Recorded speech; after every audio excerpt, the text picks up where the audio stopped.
गोदावरी नदीच्या काठावरील पंचवटी परिसरातील नारोशंकर मंदिर हे तुम्हाला माहीत आहे का?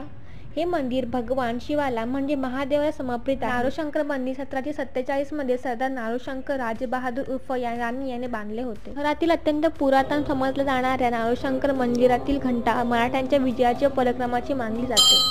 नारोशंकर तर रामेश्वर गुडीच्या नावाने ओळखलं जातं. रामाने गोदावरी पिंडदान केलं, तिथे शिवची पूजा केली म्हणून उत्तर दक्षिण रामेश्वरचं पुण्य भेटतं. मंदिरामध्ये नवग्रह आहे, ते नवग्रहाचं पुण्य भेटतं.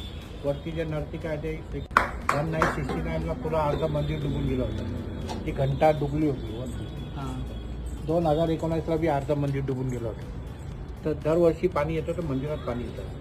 आता या मंदिराचं नाव आहे नारोशंकर, पण रामेश्वर गुढीने ओळखलं. मंदिराच्या आजूबाजूच्या भिंतीवर अक्षय नाग किंवा नागाचे कोरीवकाम आहे. नाग म्हणजे शिव किंवा काळाचा विजय, काळ किंवा मृत्यू.